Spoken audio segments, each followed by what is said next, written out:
On the cold, rainy, windy evening of March 1st, 1932, Ann and I were spending a quiet evening at our home in Hopewell. The baby, suffering from a slight cold, had been put to bed earlier. I arrived home about 8:30. Ann and I had dinner. I took a bath and went downstairs to the library just below the baby's room to read. At 10 o'clock, Betty Gow, the nurse, went up to check on him. And in a moment, she came running down the stairs to say the baby was gone from his crib. I ran upstairs to see for myself, then went to the closet where I kept my rifle and loaded it. Back in the nursery, a corner window was found unlatched, and there on the windowsill was an envelope containing a ransom note for $50,000. Outside the house, we found a ladder leaning up against it. The ladder had obviously been used to gain entry into the baby's room. The ladder was unusual in that it fit together in 3 sections, and part of the ladder was broken. A side rail in the center section had split, hinting that the added weight of the baby in the kidnapper's arms caused both of them to fall the last 5 feet to the ground.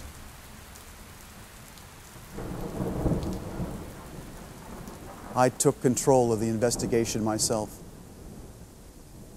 Of course, once the press got hold of it, they had to blow everything out of proportion.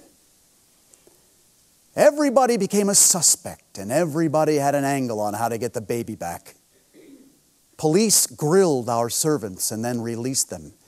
Even I was considered a suspect by some who thought that I had accidentally killed my son as a practical joke gone wrong and was somehow covering it up. Somebody had a good idea about the ransom money I would have to pay.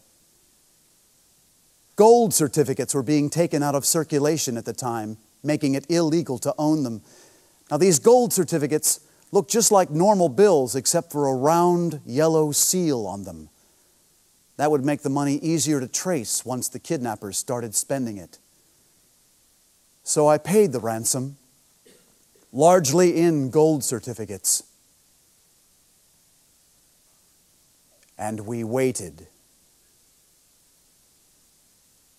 35,000 letters arrived in 5 weeks. 5,000 of them came from crackpots. Several families even offered us their own children as substitutes. Finally, 72 days after the kidnapping, a trucker entered the woods about 2 miles from our house to relieve himself. And there, in a makeshift grave, he found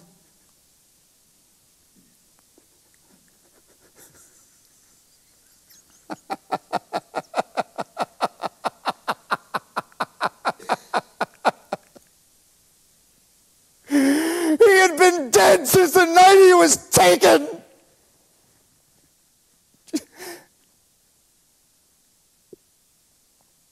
Due to a blow on the head. I was able to identify him by his teeth and his toes.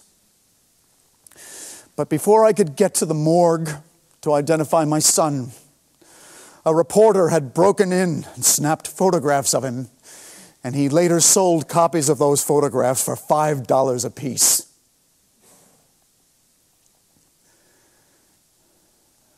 I ordered the baby's body to be cremated at once.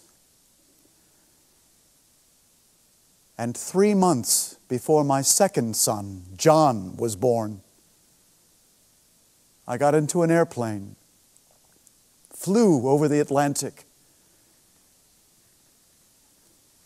and scattered the ashes of my firstborn son.